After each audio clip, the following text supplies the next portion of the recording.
is back. Track is back. I don't know what's happening. All right, welcome back to the Running Through It podcast YouTube page. I'm Justin Horniker. We're going to talk about something spectacular that happened at the Diamond League event in Monaco. If you know anything about track and field, you probably know that Joshua Cheptegei took down what many thought was a impossible world record. That is Kenenisa Bekele's 5,000 meter world record, pretty much out of nowhere. Now, some of this is going to be a little bit of hearsay, but apparently his camp was reporting that he ran a 7:40 3K time trial in practice a few weeks back. Now, part of that is where Cheptegei trains, he doesn't have an actual tartan track. In fact, the only track that he does have has a 2% incline in it. So 740, although off of the 730s that he ran today for the 5K, you know, it's practice, it's training, and the fact is where Cheptegei trains is not ideal surface area, which I think is probably a good thing for him. But anyway, Joshua Cheptegei runs 12:35, runs away with it.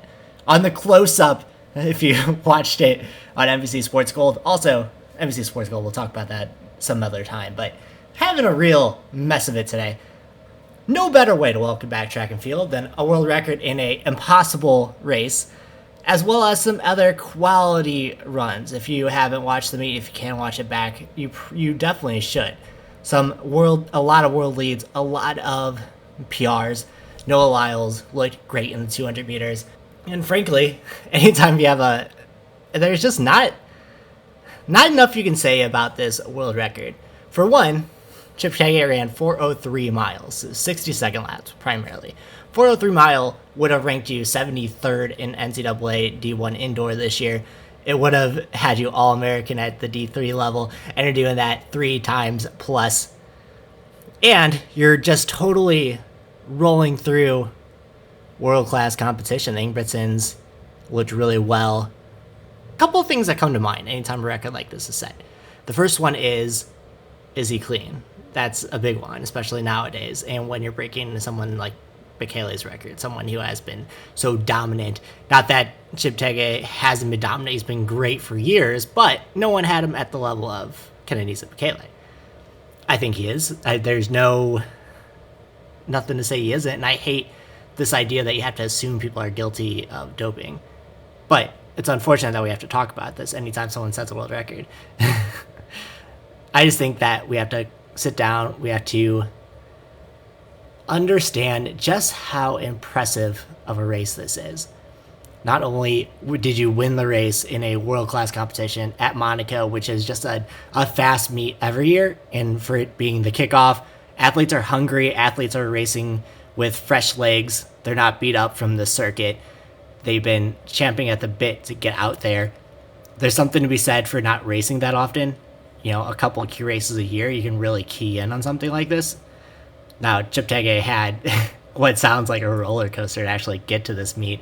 He had pretty much a 22-hour travel schedule and a special flight from the president of all these obstacles stacked up against you, and the obstacle of competing against a legend in the sport, Ghost Time, and coming out on top and beating it. So that's what we have today.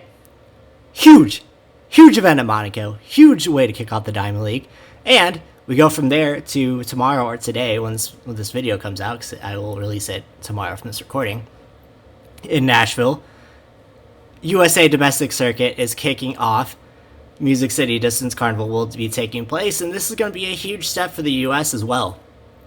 Proving that we can put on an event, proving that we can put on a meet with proper COVID protocols and still put on a proper, quick, fast meet.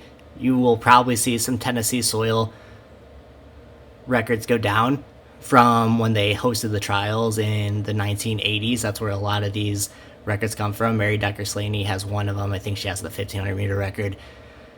It's going to be just a fun weekend of track and field. I'm excited. I'm ready to talk about it again. I'm ready to talk about track and field. If you want to hear more of what I have to say, I released a podcast today that I'll link down in the show notes below. You can subscribe via Spotify that way or via your favorite podcast app. Mean the world to me if you listen. 90 minutes just talking shop in the track and field world, talking about how to cultivate diversity. We're still kicking it. We're still having that conversation.